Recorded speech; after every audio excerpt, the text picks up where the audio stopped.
ये हमारी यहाँ से चली आ रही परंपरा है कि हम बाहर से आने वालों को थोड़ा सा अच्छा ही देते हैं।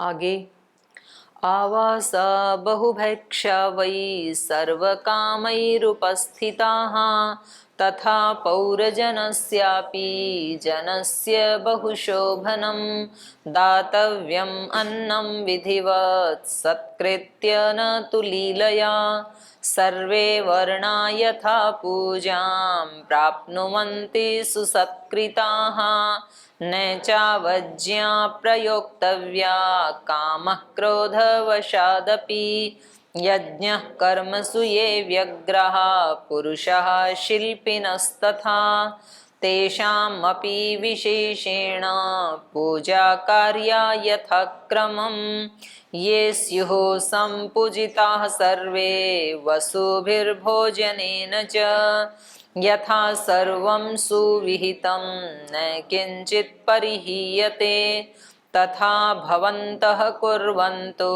प्रीतियुक्तेन चेतसा। ततः सर्वे समागम्य वसिष्ठमिदमब्रुवन् यथेष्टं तत्सुविहितं न किंचित् यथोक्तं तत्करिष्यामो न किंचित् परिहास्यते। ततः सुमन्त्रमाहूय वसिष्ठो वाक्यमब्रवीत् निमन्त्रयस्व नृपतीन् पृथिव्यां ये च धार्मिकाः ब्राह्मणान् क्षत्रियान् वैश्यान् शूद्राश्चैव सहस्रशः। आवासा बहुभक्षा वै सर्वकामैः उपस्थिताः। फिर बता रहे हैं वही बात जो पहले बताई थी पूर्ववासियों के लिए, यही फिर विदेशियों के लिए और अतिथियों के लिए भी कह रहे हैं कि आवास कैसे हों, बहुभक्षा, भक्ष्य पदार्थ जिसमें पर्याप्त मात्रा में रखे हों। तो अतिथि आते हैं तो उनके कमरे में अपने यहाँ भी रखे जाते हैं ना, कुछ ड्राई फ्रूट रखते हैं, कुछ फ्रेश फ्रूट रखते हैं, पानी रखते हैं, और उनको गर्म पीना है तो केटल आदि रख देते हैं। और बड़े बड़े होटलों में तो किन्हीं को चाय कॉफ़ी पीनी है तो वो भी साथ में रख देते हैं। तो आवास सुंदर भी हों, बड़े भी हों, और कैसे हों, बहुभक्षावई, उनमें खाने पीने की भी पर्याप्त व्यवस्था हो, उनको बाहर ना जाना पड़े। सर्व कामई ही उपस्थिताः, जिसकी जैसी कामना है तो वो सारी चीजें वहां उसको मिल जाएं, तो सब चीजें रख दो खाने पीने की वहां पर। तथा पौरजनस्यापि, फिर याद दिला रहे हैं, जैसे विदेशियों के लिए सब व्यवस्था करेंगे रहने की और उन आवास में खाने पीने की, तथा पौरजनस्यापि, पुरुजन वालों के लिए भी, पुरी में रहने वाले जो व्यक्ति हैं, अपने जो लोकल लोग हैं, उनके लिए भी। पौरजनस्यापि जनस्य बहुशोभनम, उनके लिए भी सुंदर व्यवस्था कर दें। दातव्यम अन्नम विधिवत, और ये जो खाने पीने की चीज देंगे, जो अन्न देंगे, ये कैसे देना है, विधिवत दातव्यम, जैसा शास्त्र में विधान है वैसे देना। शास्त्र में क्या विधान है, श्रद्धा से देना, प्रेम से देना, सम्मान के साथ देना, ये है। तो दातव्यम अन्नम विधिवत, सत्कृत्य, उनका सत्कार करते हुए देना। वो ऐसे देना जैसे आहुति देते समय क्या बोलते हैं, इदम अग्नये इदं न मम, मेरा नहीं है ये, आपका ही था, मैं निमित्त बन गया, आपकी वस्तु आपको देने में मैं निमित्त बन गया, तेरा तुझको अर्पण नहीं कुछ है मेरा। तो ऐसे हम किसी को कोई वस्तु देते हैं तो अपने मन में सोच लेना ये उसी की थी, आपकी नहीं थी, आप तो निमित्त बन गए देने में। उनको कौन दे रहा है, भगवान दे रहा है, उन्हीं का ही था, उन्हीं के हिस्से का था। यहाँ पर जितने लोग भी अन्न खा रहे हैं वो सारा अन्न उन्हीं के हिस्से का ही है, और वो भगवान ने भेजा है, उसमें हम निमित्त बन गए, देने वाला निमित्त बन गया, बस हमारा नहीं है वो। तो इसलिए कह रहे हैं दातव्यम अन्नम विधिवत, सत्कृत्य, सत्कार पूर्वक देना उनको। अपमान पूर्वक मत देना, क्योंकि अपमान पूर्वक देंगे तो आपने उनकी हत्या कर दी और वो फिर बदले में आपकी कर देंगे, तो दिया दिलाया सब बेकार। तो कभी कभी हम किसी को कोई वस्तु दे तो देते हैं, लेकिन इतने अहंकार में भर के देते हैं, अगले व्यक्ति को ऐसा मतलब बिल्कुल छोटा समझ के देते हैं कि वो लेने वाला व्यक्ति है ना, उसके मन में ये आता है भाई इससे अच्छा तो ये नहीं देता ना तो ठीक था। मतलब इतना अपमान करके दे रहा है तो उसके स्वाभिमान को ठेस लगती है। तो कभी किसी के स्वाभिमान को कुचलते हुए कोई वस्तु नहीं देनी चाहिए। ठीक है, कोई व्यक्ति गरीब है लेकिन स्वाभिमान तो है ना उसका भी। तो कभी कभी हम अपने नौकरों को कोई वस्तु देते हैं, अपने से छोटों को कोई देते हैं, अपने ड्राइवर आदि को देते हैं, तो फिर उनको देते तो हैं लेकिन कैसे देते हैं? अपमान पूर्वक। तो इससे फिर हमें पुण्य नहीं बल्कि उल्टा पाप लगेगा, क्योंकि हर व्यक्ति का स्वाभिमान है। हो सकता है आज आपके पास कुछ ज्यादा धन है, उसके पास कम है, क्या पता कल आपकी जगह वो आ जाए। तो ऐसे तो बहुत लोक में देखा जाता है।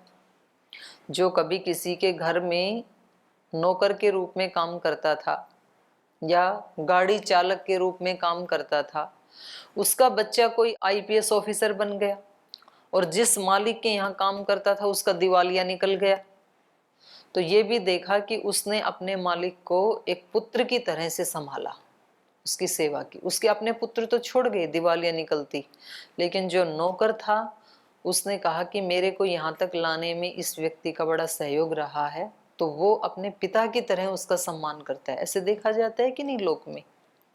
तो इसलिए कभी भी किसी व्यक्ति का अवमूल्यन नहीं करना चाहिए। अभी ठीक है, मैं आपको पढ़ा रही हूँ, क्लास में आप सब पढ़ रहे हैं, लेकिन पता नहीं आप में से कौन आत्मा कितनी महान निकले। तो कभी भी किसी को कोई चीज देते हुए, विद्या देते हुए, दान देते हुए, धन देते हुए, वस्त्र देते हुए, अन्न देते हुए, जल देते हुए, कोई भी वस्तु देते हुए कभी भी उसको अनादर पूर्वक नहीं देना चाहिए। सत्कृत्य, यहाँ पर महर्षि वशिष्ठ बड़ा स्ट्रिक्ट इनको निर्देश दे रहे हैं अपने कार्यकर्ताओं को कि उनको कोई वस्तु दोगे तो कैसे देना? सत्कार पूर्वक देना। पहले तो बता रहे हैं आवास अच्छे होने चाहिए, भोजन व्यवस्था अच्छी होनी चाहिए, पर्याप्त सब जगह सब कुछ मिलना चाहिए। और वो जो आप दे रहे हो वो भी घमंड में भर के मत देना कि देखो हम तो राजा हैं, हमने क्या व्यवस्था कर दी, हमारे जैसा कोई और कौन करके दिखाएगा, इस भावना से मत देना। बल्कि सत्कृत्य, सत्कार पूर्वक देना। न तो लीलया, लीला पूर्वक, लीला पूर्वक मतलब मखौल उड़ाते हुए, उनका मजाक करते हुए, अपमान करते हुए, ऐसे मत देना।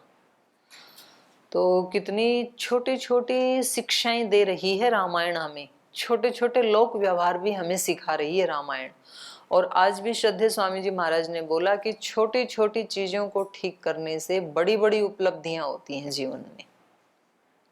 जीवन में बड़ी उपलब्धि एकदम से नहीं आती है। आज जो पतंजलि के पास, श्रद्धेय स्वामी जी महाराज के पास जो उपलब्धि है इतनी बड़ी, वो ऐसे एकदम में से थोड़ी है कहीं आकाश से टपक गई। उन्होंने अपने छोटे छोटे कार्यों को कैसे किया? पूरी श्रद्धा पूर्वक, पूरी भक्ति पूर्वक, पूरी निष्ठा से, प्रीति से।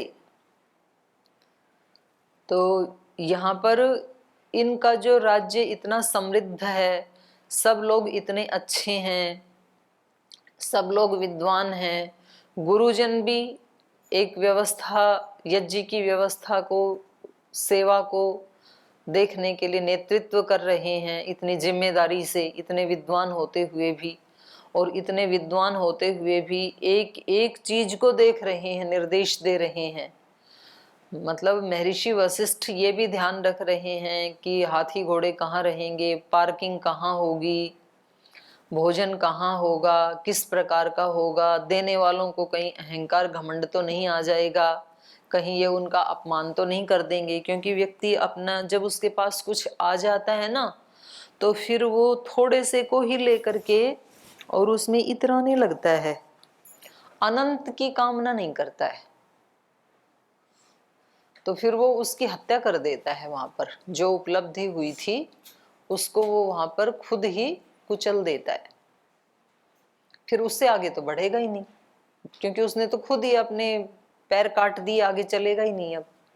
तो बोलते हैं ना, अपने हाथों अपने पैरों पे कुल्हाड़ी मारना। तो कुल्हाड़ी कोई लोहे वाली तो उठा के मारता नहीं है, यही कुल्हाड़ी मारना है कि किसी भी फील्ड में आपको थोड़ी उपलब्धि हुई और फिर आपने अनंत को पाने की कोशिश ही नहीं की, आप वहीं पर ही गोल घूम गए फिर। तो अनंत मिलता किसको है? जो उसको सहज आता है, सुख को सहन कर लेता है। जो व्यक्ति को सुख भी सहन नहीं होता, दुख तो नहीं ही होता, और जो सुख को सहन कर लेता है वो दुख को भी कर लेता है। सुख को सहन करना क्या है? सब कुछ होते हुए भी व्यक्ति कैसे जिए? इदं न मम, इस भाव में, ये मेरा नहीं है, भगवान का है, इन सब का है। जैसे श्रद्धेय स्वामी जी महाराज जीते हैं, सब कुछ है लेकिन कैसे जीते हैं वो? इदं न मम के भाव में। एक चटाई बिछा के, ऐसे साधारण सा खाना खा के, इस तरह से। तो ये कह रहे हैं दातव्यम अन्नम विधिवत सत्कृत्य न तो लीलया। बड़े जागरूक है महर्षि वशिष्ठ। छोटी छोटी व्यवस्थाओं का भी इनको ध्यान है कि ये सब लोगों को जो मैं बता रहा हूं ये सारी व्यवस्थाएं तो कर देंगे, लेकिन कहीं ऐसा ना हो कि उन व्यवस्थाओं को करते हुए इनके भाव ऊंचे ना रहें, तो भी सारी व्यवस्था बेकार। उन व्यवस्थाओं को करते हुए इनके भाव भी कैसे होने चाहिए? उच्च भाव होने चाहिए, दिव्य भाव होने चाहिए, सेवा का भाव होना चाहिए, विनम्रता का भाव होना चाहिए, तब कहीं जाकर के यज्ञ पूरा होगा। अश्वमेध यज्ञ कब पूरा होगा?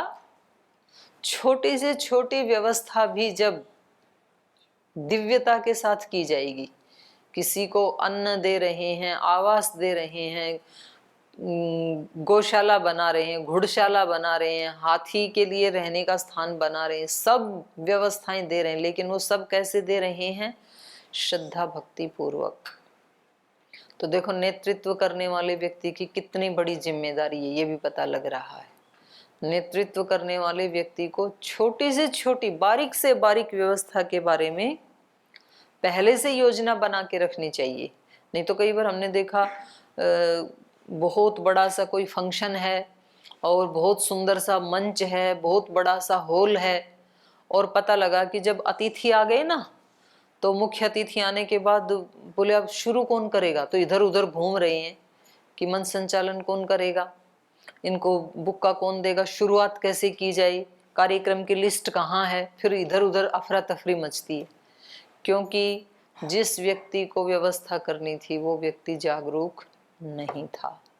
उसको छोटी से छोटी, जैसे यहाँ पर प्राइम मिनिस्टर आए पहली बार, जब पहली बार तो नहीं, मतलब प्राइम मिनिस्टर बनने के बाद पहली बार जब आई, तो यहाँ से जो प्रशासन के लोग हैं तो वो लोग आके हमारे से पूछते थे, बोल जी पहले व्यवस्थाएं दिखाओ। तो उनको बता दी भाई ये व्यवस्था है, ये मंच है, ये कुर्सियां, यहाँ आके बैठेंगे। बोले नहीं ऐसे नहीं, आपको हमारे साथ बैठना पड़ेगा, पहले आप आधा घंटा हमारे साथ बैठो। उनके साथ बैठे तो फिर बता रहे हैं कि आप ऐसे सोचो कि आ गए हैं मोदी जी, मंच पे आ गए, अब सबसे पहले क्या करेंगे?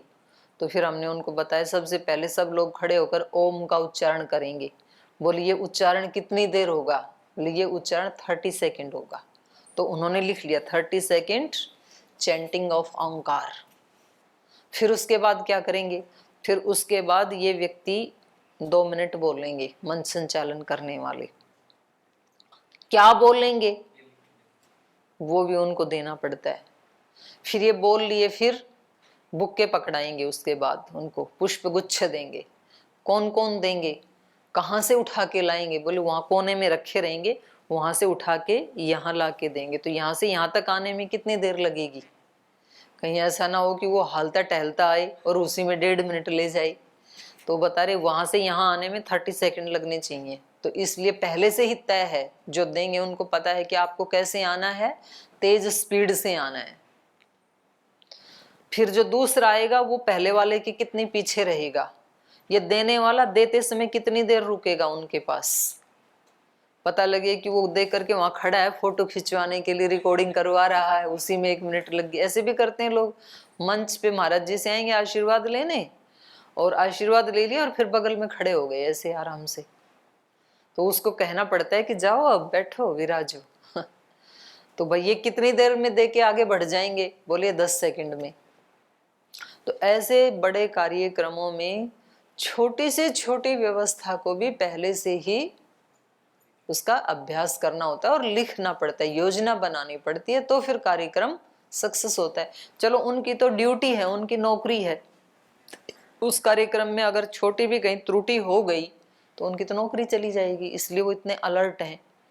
लेकिन हमें अपने संस्थान में, अपने घर में, हमारी तो भगवान ने नौकरी, भगवान की ड्यूटी है हमारी, उनकी तो पैसे के लिए ड्यूटी है, तो कुछ पैसे ही कटेंगे, लेकिन हमारी तो संस्कारों की ड्यूटी है, हमारे तो संस्कार और हमारा तो भाग्य ही कट जाएगा, हमारा तो कर्माशय कट जाएगा, हमारा तो लक्ष्य ही कट जाएगा। क्योंकि हम काम किसके लिए कर रहे हैं? कुछ पैसे के लिए नहीं कर रहे हैं, हम काम किसके लिए कर रहे हैं? भूमा को प्राप्त करने के लिए। जो वही भूमा तत्सुखम, हमारा तो लक्ष्य धूमिल हो जाएगा अगर हमने अश्रद्धा से किया तो, अगर हमने अपमान पूर्वक किया तो, सत्कार पूर्वक नहीं किया तो, श्रद्धा पूर्वक नहीं किया तो कितना बड़ा लॉस हो जाएगा। वो लॉस तो दिखाई देता है व्यक्ति को कि भाई नौकरी चली जाएगी। इसलिए ड्यूटी कैसे करनी है? अलर्ट होके। एयर होस्टेस फ्लाइट में उसको पता है यदि तू नहीं मुस्कुराई नौकरी चली जाएगी, तो कुछ पैसे के लिए वो अपनी ड्यूटी कैसे करती है? मुस्कुराते हुए। यद्यपि उसकी आर्टिफिशियल है, लेकिन तो भी उसको पैसे चाहिए, उसके पैसे ना कटें, इसलिए वो उसको भी करती है। लेकिन जिसको भगवान की नौकरी करनी है तो उसको ऐसे आर्टिफिशियल मुस्कान की जरूरत नहीं है, लेकिन हर काम करते हुए उसके दिल में क्या होना चाहिए? श्रद्धा, सात्विकता और एक विनती का, प्रार्थना का भाव। जो हम मंत्र बोलते हैं ना, व्रतम चरिष्यामि तच्छकेयम, व्रत लिया ये कि 1 घंटा जो पढ़ रहे हैं, पढ़ा रहे हैं, ये क्या होगा? भगवान की पूजा होगा ये, और मैं इसको पूजा की तरह ही कर सकूं। तच्छकेयम तन्मे राध्यताम, राध साध संसिद्धौ, ऐसी मुझे सिद्धि देना, ऐसी शक्ति देना, ऐसी कृपा करना। आपकी कृपा से हो सकता है ये, वरना मैं तो अल्पज्ञ हूँ, पता नहीं कब कहाँ चूक जाऊं, बीच में किधर से किधर चला जाए माइंड। इसलिए आप रक्षा करना, प्रार्थना की जाती है। यही रहस्य है प्रार्थनाओं का। ये कोई परिपाटी नहीं है कि भाई ये जो वैदिक धर्म वाले हैं ये तो हर काम को करने से पहले ओम बोलते हैं, हर काम को करने से पहले मंत्र पाठ करते हैं। बोले पढ़ाई कर रहे हैं क्लास में, पढ़ाई के समय मंत्र बोलने का क्या मतलब है? भाई तुम पढ़ाई कराओ अच्छे से। नहीं भाई, पढ़ाई का भी महत्व है और मंत्र का भी महत्व है। मंत्र की तो बहुत बड़ी महिमा है। मंत्र का मतलब है कि जो हम कार्य कर रहे हैं तो किस फ्रीक्वेंसी पे अपनी चेतना को सेट करके हम वो कार्य कर रहे हैं। मंत्र कोई शब्द नहीं है, मंत्र हैं इस ब्रह्मांड में फैली हुई अलग अलग फ्रीक्वेंसीज। जैसे बाहर का वो देखते हैं ना हम ब्रह्मांड का चित्र, तो उसमें क्या दिखाई देता है? नीला नीला आकाश, फिर उसमें कुछ स्टार्स, कुछ तारे, सितारे, बादल, हवाएं, वो सब दिखाई देता है। और उपनिषदों में कहा यथा ब्रह्मांडे तथा, तो हमारे जो मस्तिष्क की बनावट है ना वो भी ब्रह्मांड जैसी ही है।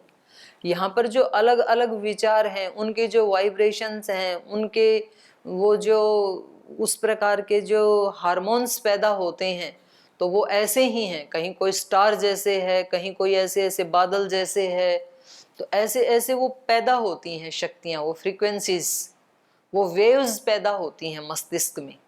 तो ऐसी ही बनावट है हमारे अंदर की भी। तो इसलिए कहा जाता है कि मंत्र कभी भी अशुद्ध उच्चारण नहीं करना चाहिए। आप मंत्र का अशुद्ध उच्चारण करेंगे ना तो फिर नेगेटिव फ्रीक्वेंसी के साथ आपका माइंड सेट हो जाएगा। जो आप बोलते हैं वैसी ही फ्रीक्वेंसी पैदा होती है, ये तो साइंस ने खोज लिया। जब आप गायत्री मंत्र बोलते हैं तो एक अलग प्रकार की फ्रीक्वेंसी जो काम कर रही है, एक वेव्स काम कर रही हैं, पॉजिटिव एनर्जेटिक, इस ब्रह्मांड में, उनके साथ आपका कनेक्शन हो जाता है। और फिर वो ही आपके चित्त की जो स्थिति है, हमारे जो मस्तिष्क में और बाहर ब्रह्मांड में भी हम देखते हैं, सुबह सुबह के सूर्य को सब प्रणाम करते हैं, उसको देखना चाहते हैं, उसको अर्घ देना चाहते हैं, पूजा करना चाहते हैं। क्यों? क्योंकि सुबह सुबह सूर्य से अल्फा किरणें निकलती हैं। उसकी जो रेज हैं, 5 प्रकार की रेज होती हैं, beta, alpha, theta, gamma, delta. तो सुबह सुबह की जो सूर्य की किरणें हैं वो अल्फा किरणें होती हैं, अल्फा रेज। अल्फा का मतलब है जब अल्फा रेज हमारे माइंड में होंगी उस समय हमारे श्वास चलेंगे 1 मिनट में केवल 15। और जिस समय हमारे मस्तिष्क में बीटा रेज एक्टिव होंगी, बीटा वेव्स क्रियाशील होंगी, तब हमारे श्वास की संख्या होगी 30, जस्ट डबल हो जाएगी। ये मतलब ऐसे ही थोड़ी है कि ये ऋषि ऐसे ध्यान करते थे और ऐसे मुद्राएं बनाते थे। मुद्राओं का भी महत्व, ये मुद्रा बनाते ही अलग प्रकार की वेव्स, अलग प्रकार की शक्तियां एक्टिवेट हो जाती हैं शरीर में। जैसे ही ध्यान मुद्रा आपने बनाई, जैसे ही आप बिल्कुल सीधे बैठे इस पोज में, मतलब उसमें थोड़ा सा भी सूत जितना भी गर्दन कमर का थोड़ी भी ऐसे है ना गर्दन, तो भी आपका कनेक्शन नहीं जुड़ेगा। थोड़ी भी ऐसे है तो भी नहीं होगा, थोड़ी भी ऐसे है तो भी नहीं होगा। बिल्कुल बिल्कुल सीधी रेखा में एकदम 90 डिग्री का एंगल। तो वहां पर सूर्य अस्त होता है तो उसको नहीं देखना चाहिए। क्यों नहीं देखना चाहिए?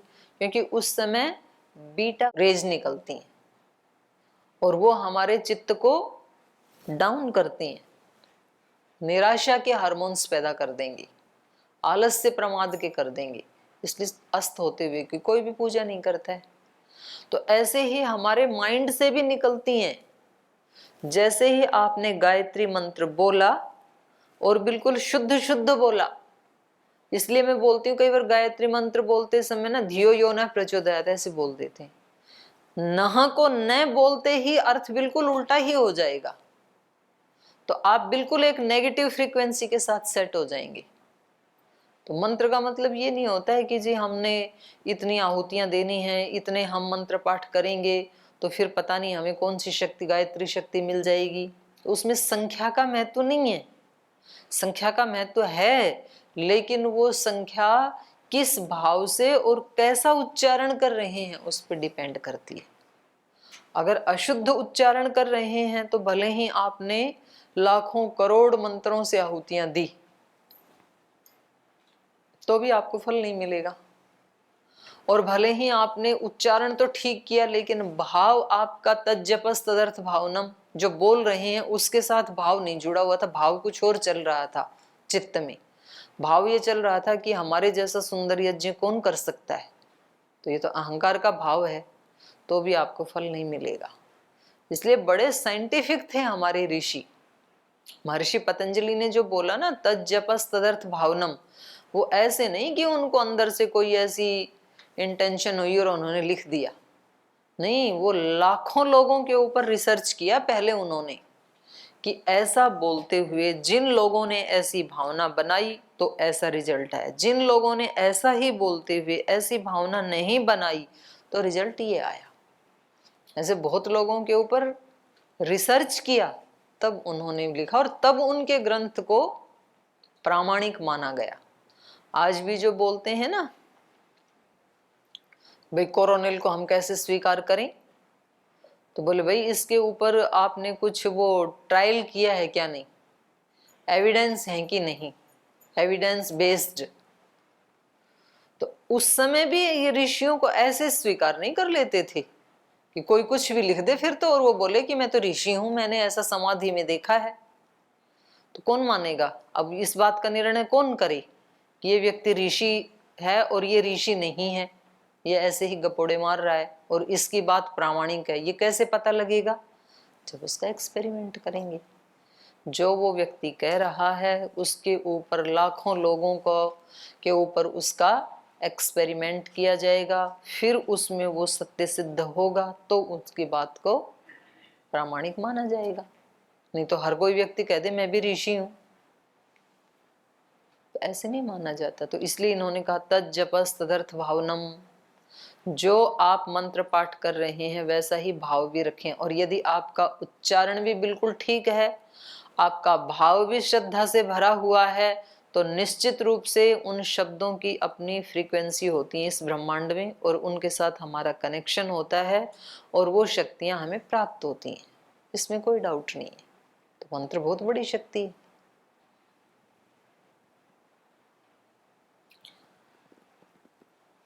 तो यहां पर भी छोटी छोटी व्यवस्था किस भाव से कर रहे हैं, इसके ऊपर ध्यान कौन दे रहे हैं? एक ऋषि दे रहे हैं, क्योंकि ऋषि ही ध्यान दे सकता है कि भाई तुम कार्य तो कर रहे हो, मैं तुम्हें ड्यूटी पे भी लगा रहा हूं, लेकिन उन कार्यों को तुम्हें कैसे करना है? दिव्य भाव से, यज्ञ भाव से करना है, क्योंकि इन सब व्यवस्थाओं को मिलाकर के ही यज्ञ पूरा होगा। केवल ये नहीं है कि अग्नि जला करके जो महाराजा दशरथ आहुतियां देंगे वो तो यज्ञ है, और बाकी के लोग चाहे कैसे भी रहें, उनके जो कार्यकर्ता हैं कैसा भी मिसबिहेव करें तो वो थोड़े यज्ञ में आता है ना। ना, इन सबको मिला के यज्ञ बनता है। और इसीलिए इसकी ड्यूटी महर्षि वशिष्ठ को दी गई है, इतने बड़े विद्वान व्यक्ति को। नहीं तो कोई भी अयोध्या का व्यक्ति कर लेता। भाई भोजन की व्यवस्था, आवास की व्यवस्था, ये इतने बड़े आत्मवेता और ब्रह्मवेता ऋषि को देने की क्या जरूरत थी? कोई भी हमारे जैसा कर लेता।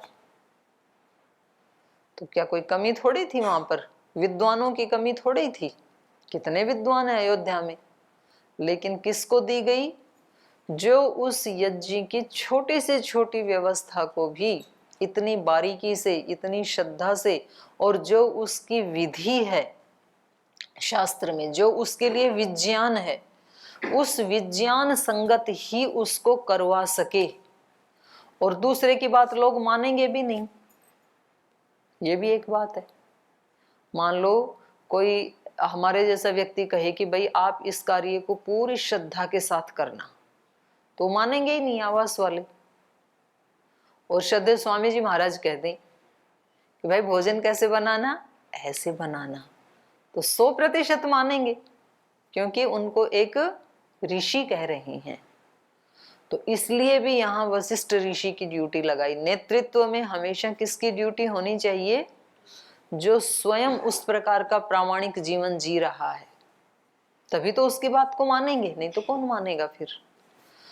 तो इसलिए इन्होंने कहा दातव्यम अन्नम विधिवत सत्कृत्य न तो लीलया, न तो लीलया, सत्कार पूर्वक देना, लीला करते हुए, मजाक में मत देना, कोई चीजें उपहास करते हुए मत देना, किसी का अपमान करते हुए मत देना। सर्वे वर्णा यथा पूजां प्राप्नुवन्ति सुसत्कृताः न च अवज्ञा प्रयोक्तव्या काम क्रोध वशात् अपि। सर्वे वर्णा यथा पूजां प्राप्नुवन्ति, कह रहे हैं ऐसी व्यवस्थाएं होनी चाहिए जहां पर सर्वे वर्णा, चाहे कोई ब्राह्मण क्षत्रिय वैश्य शूद्र किसी भी वर्ण का व्यक्ति है, चाहे कोई ब्रह्मचारी है, गृहस्थ है, सन्यासी है, वानप्रस्थी है, किसी भी वर्ण आश्रम का व्यक्ति है, तो वो यथा पूजाम प्राप्नुवन्ति, यथा योग्य उसकी पूजा की जाए। तो सबका व्यवहार अलग अलग होगा, तो सबके साथ कैसा व्यवहार किया जाए? यथा योग्य, जिसकी जैसी पात्रता है वैसा किया जाए। सुसत्कृताः, लेकिन सब कैसे होने चाहिए? सुसत्कृत, सबका सम्मान होना चाहिए। सबके साथ यथा योग्य व्यवहार होगा तो वो ही उनका सम्मान है। न च अवज्ञा प्रयोक्तव्या, अवज्ञा का कहीं भी प्रयोग नहीं करना है। जैसा आपको कहा जा रहा है, जैसी आपको आज्ञा दी जा रही है, वैसा ही आपको पालन करना है, वैसा ही प्रयोग करना है। न अवज्ञा प्रयोक्तव्या काम क्रोध वशादपि, अपनी कोई व्यक्तिगत कामना से युक्त होकर के या क्रोध से युक्त होकर के, मोह से युक्त होकर के लोभ से युक्त होकर के। तो इसलिए कह दिया काम क्रोध वशात अपि, काम क्रोध आदि किसी भावना से, किसी अपने व्यक्तिगत कमजोरी से युक्त होकर के भी आपको अवज्ञा नहीं करनी है। जो आपको आज्ञा दी जा रही है महर्षि वशिष्ठ के द्वारा, उसका आपको 100% पालन करना है, वैसा ही करना है, क्योंकि ये यज्ञ का कार्य है। और ये यज्ञ किस लिए हो रहा है? राजा की संतान की उत्पत्ति के लिए किया जा रहा है, तो फल यहाँ पर आना ही चाहिए। जब हम यज्ञ करते हैं कोई, तो वहां पर हमारा विश्वास क्या होना चाहिए कि फल 100% आना ही है, निश्चित रूप से आना ही है। और ये हमारा जो भाव है, ये पॉजिटिव भाव, ये हमें उस फल की प्राप्ति करवाने में सहायक बनता है। और व्यक्ति का भाव ये है कि पता नहीं, कर तो रहे हैं, फल आएगा कि नहीं आएगा, टेंशन है, थोड़ी चिंता है, तो फिर फल आने में भी डाउट है। ऐसा व्यक्ति 100% कॉन्फिडेंट कब हो सकता है? जब उसने अपनी व्यवस्थाओं में कहीं भी कमी नहीं छोड़ी। जब व्यक्ति को पूरी की पूरी पुस्तक रटी हुई है, तो उसको एग्जाम देने में 100% विश्वास है कि मेरे एक अंक भी कोई काट नहीं सकता है। 100 में से 100 आने हैं निश्चित रूप से, क्योंकि कहीं से भी कुछ भी कोई पूछ ले, मेरे को सब कुछ याद है। तो अपनी व्यवस्थाएं जब 100% ठीक होती हैं, तो व्यक्ति को सफलता में कोई डाउट नहीं रहता है। तो ये 15 नंबर श्लोक से फिर हम कल पढ़ेंगे। आज समय हो गया, आज का सत्र यहीं हम विराम लेते हैं, शेष कल।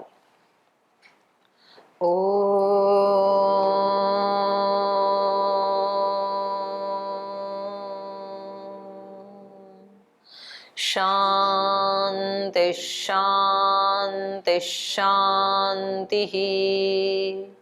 श्री गुरुभ्यो नमः।